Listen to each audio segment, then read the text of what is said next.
Wasabi wallet. Unfairly private. What's up, everyone? I'm Ben with the BTC Sessions, and this is your daily session. Hodl the Bitcoin. Before we dive in, of course, shout out to sponsors of the show, LEDN.io. This is where you can use your Bitcoin for a few different services. They've got savings accounts where you can earn interest on your Bitcoin. They've got Bitcoin-backed loans where you can use your Bitcoin as collateral to obtain a Canadian or US dollar loan.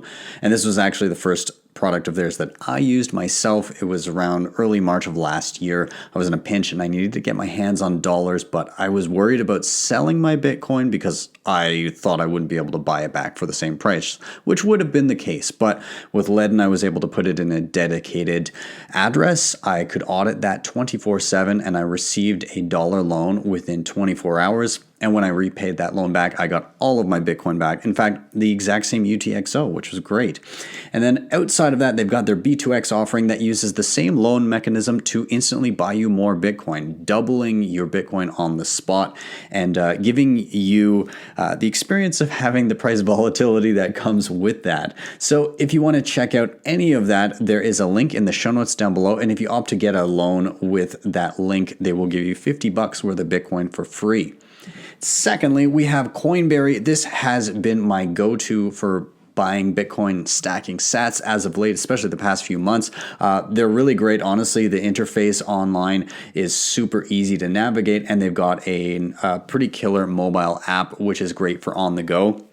A few of the main things that I really like about Coinberry is the speed of funding. Honestly, I've only ever really had to wait 20 minutes in my own experience when funding via e-transfers, which is really, really easy. And I also like that they have the dollar cost averaging feature, which is called autopilot. This is where you can fund your account with a certain amount and you designate regular buys, whether it be every day, every week, every month for a specific amount. And it takes all the emotion out of trying to time dips and things like that. So highly recommend. I do really love this platform. And if you use the link in the show notes down below, they'll actually give you $20 for free after your first $100 purchase. With that, let's dive into the news. So I've covered Abra on the show before. In fact, I've done a couple different tutorials on this app before, and it has kind of changed from time to time when I used it previously. So the first time it was really you could load Bitcoin into a wallet, which was actually a dedicated wallet that you held the private keys to, but then you could use that wallet to gain exposure to various different cryptocurrencies, which were synthetic, meaning you just had access to the price fluctuations, but you couldn't withdraw them. You could only withdraw back to Bitcoin and then out. Or you could get exposure to local currencies, tons of different worldwide currencies. I'm talking fiat currencies. So you could kind of play the Forex game there. Now, it changed a little bit over time where they gave you access to buying portions of stocks, again, synthetically, just gaining access to the price fluctuations of them. But you could put Bitcoin into a wallet app. You could then gain access to something like Tesla stock or whatever else you wanted, a variety of different equities based in the US, which was particularly attractive to people that didn't want to set up trading accounts where you had long wait times to fund your account, so on and so forth. Or if you just don't have access to US stocks from your country, it was incredibly attractive, and I could definitely see the utility in that. Now, because of regulatory issues, they did have to remove the stock function of that, and so you were left with it once again loading Bitcoin, being able to withdraw Bitcoin and Ethereum, and I think at some point Litecoin as well. And then again gain access to fluctuations of various other cryptocurrencies and fiat currencies. So you're kind of taken back to the previous state of the app. But now they're actually removing the non-custodial model. So you can't, it seems like you can't even remove your Bitcoin. That's what I'm pulling from this, is that they are ditching the non-custodial model. So essentially what he said is that they had been using, by the way, this is from CEO I don't know how to say his last name. Bill Barrid. I'm not sure. Anyways, he told Decrypt that it has been using a hybrid model where some assets like Bitcoin and Ethereum were non-custodial. Others were like XRP and Stellar, which were added to Abra later, were partially stored through third-party custodians. This change simply unifies Abra under one simple architecture that is in sync with what the vast majority of our users want. So more or less, you're able to fund your account, gain exposure to the prices of various assets, but in no form can you pull the cryptocurrency actually off of the app and hold it yourself, which to me seems like yet another step back. I was interested in Abra when you could load Bitcoin and you could gain access to stocks, but when they removed that, it became relatively unattractive to me because I don't really want access to or exposure to fiat currencies, and I don't really want exposure to other cryptocurrencies. I'm just not interested in that. And then to remove the ability to actually take self-custody when you're finished gaining exposure to that, at least in an easy way with Bitcoin, I just, why? Why at that point would you even want that? To me, it seems crappier than when they first launched. I'm sorry to Abra, but that's just my take on it. It's not something that I'm at all interested in anymore. Let me know what you guys think. Is this something that you're still interested in, or does it seem like it's kind of retracing and actually going backwards from where it began? Anyways, let's move on here. Bisq, unfortunately, had a critical security vulnerability just within 24 hours of recording this video.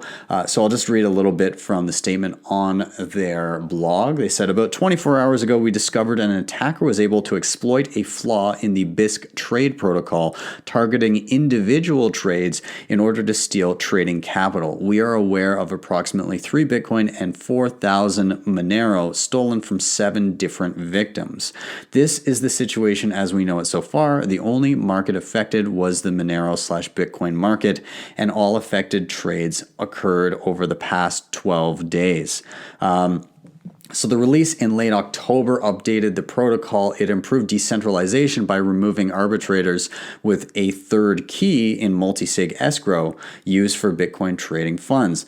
These arbitrators were replaced with 2 new roles, mediators and arbitrators with no keys in the multi-sig escrow. With no more trusted third parties, the new trade protocol also required the trade parties move Bitcoin trade funds to a Bisq donation address after a hard time limit in order to solve deadlocked trades. So more or less, they had to put up collateral in case of a deadlock, and that kind of would in effect not give the arbitrators control of any funds or any keys, but it would, after a certain amount of time, just send some of the collateral to a donation address. The way that this thing got gamed was not anything to do with the way that funds were stored within the native wallet on a desktop, but rather with the trading mechanism, in that the mechanism was not checking that the donation address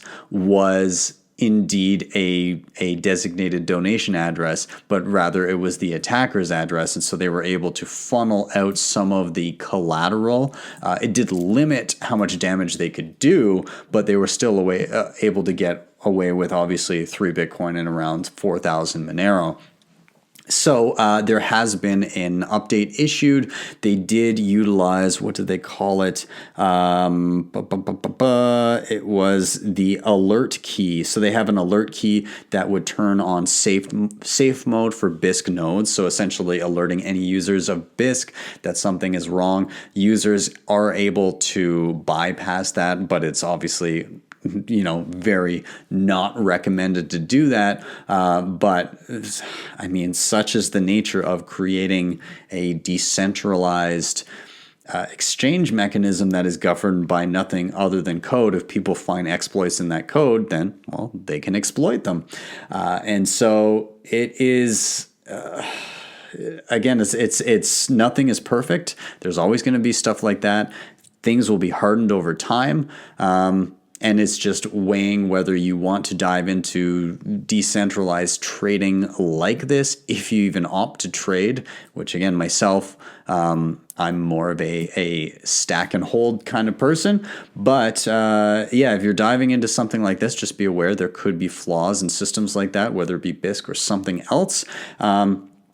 And again, you're always at risk as well if you're on a centralized exchange too, if you leave it there in the custody of somebody else. So keep that in mind. Be careful, be safe, be aware. Let's move on.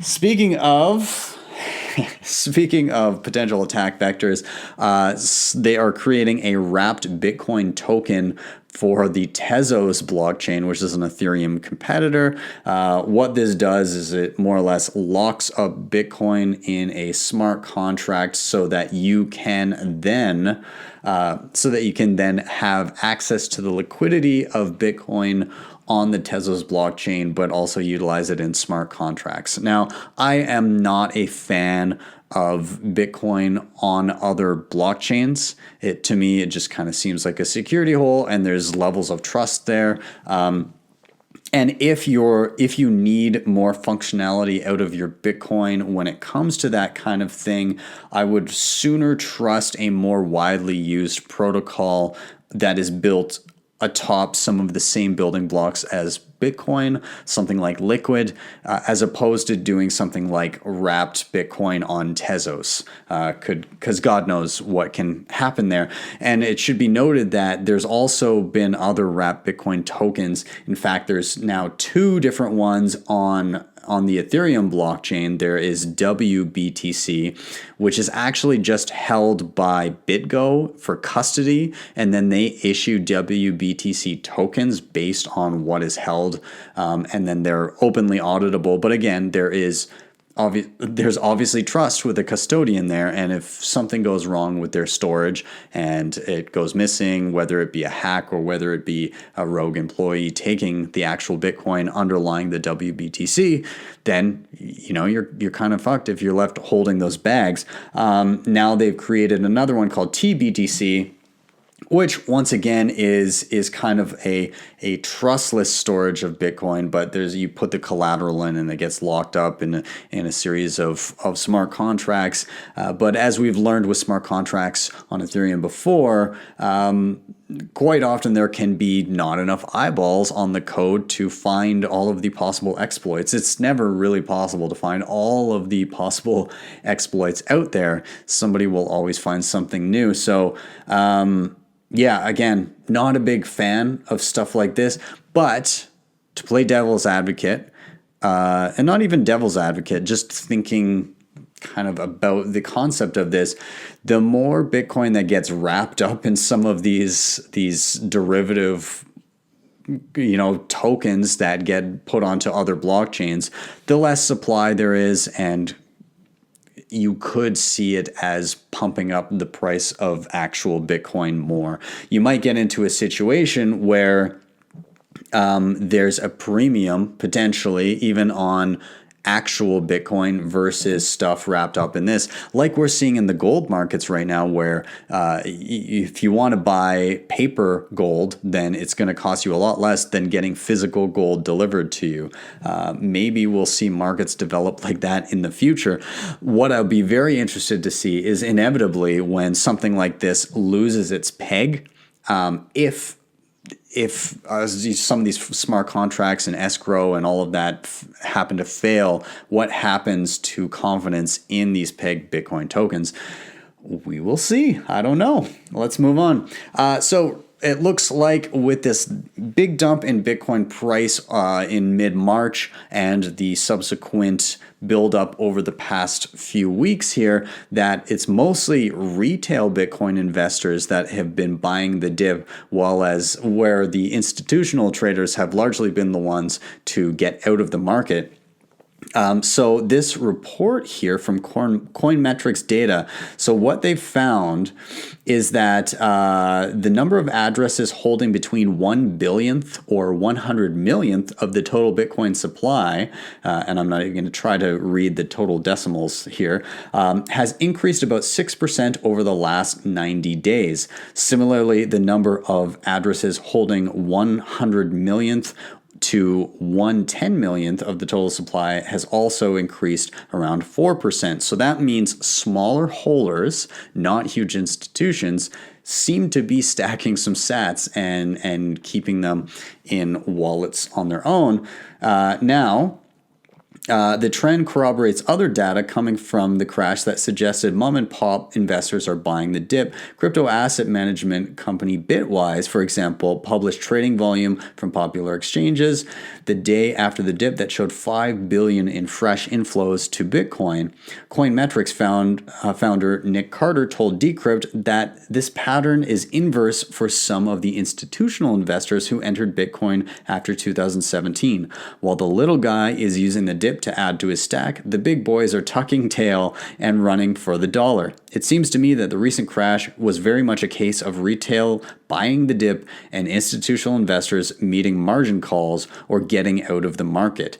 And that is totally fine by me. I'm more than happy to see the institutional guys take a step back and more smaller guys be able to stack up a little bit more. It's definitely been favorable for me the last little bit when it comes to the amount of Bitcoin I've been able to gradually accumulate, especially these past few weeks here, has been nice. The opportunities like this, assuming that Bitcoin does continue to do well over the coming years, they're few and far between now. So, I welcome this. And I wanted to touch on one last thing here. This is Mike Novogratz. He was talking about the stock rebound and how he's not buying it and how he prefers hard assets like Bitcoin. And so I'll read a little bit here. So Mike Novogratz, CEO of crypto merchant bank Galaxy Digital, told CNBC's Squawk on the Street that investors shouldn't be misled by the recent spike in stock prices.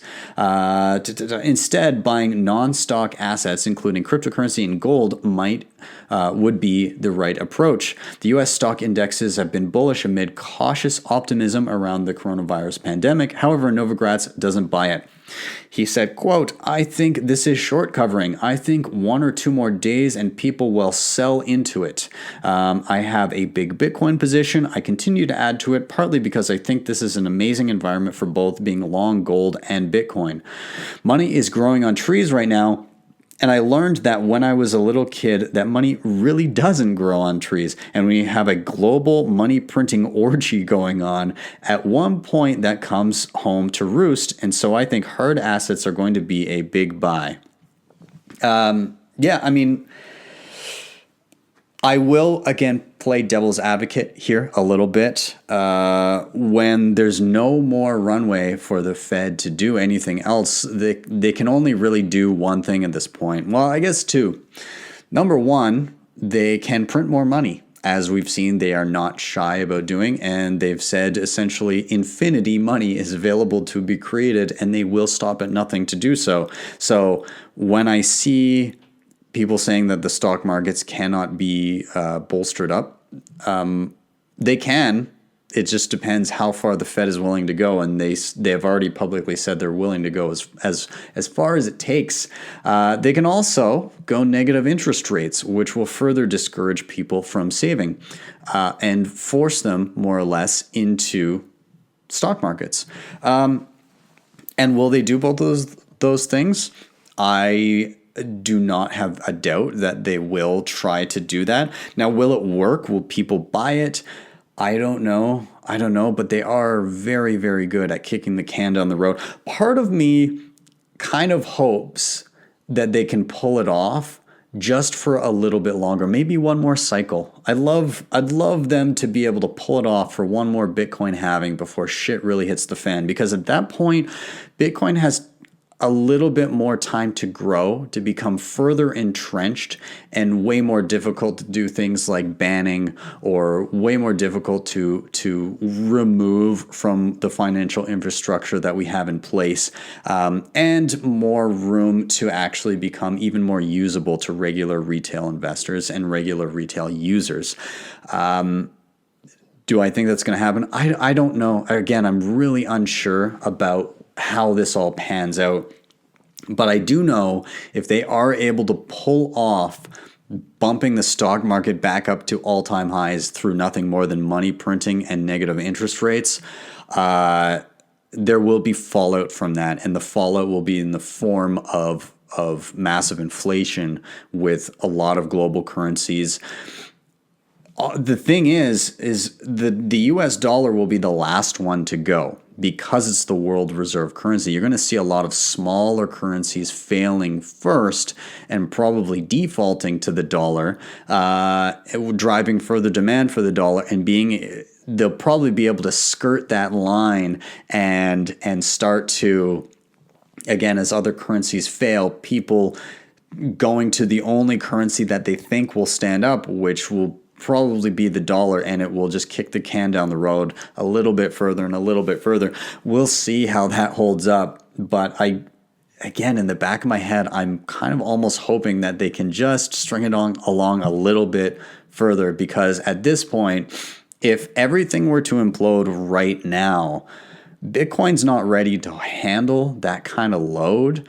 And I don't think it would fail, but I don't think it would do particularly well. And I think it would open the window much more easily to some sort of like an SDR type global mix of fiat currencies in a basket, or a recreation of something like the US dollar, but a little bit more global, because again, people are not going to want, after years of American supremacy because of their position as the global reserve currency, a lot of other nations are not going to be super keen to have that happen again if they have to do a hard reset right now. And I very much doubt you would have everybody coalescing on a single country to take that role. Anyways, let me know what you think. Do you think that this is it and the Fed has no more ammo and things are stuck? Or do you think that they're going to be able to kick that can down the road? And if so, how do you see that playing out for Bitcoin? Let me know in the comments. Anyways, guys, I'm going to wrap up there. Thank you so much for watching. As always, please do hit like, subscribe, and share if you're here on YouTube. Blah.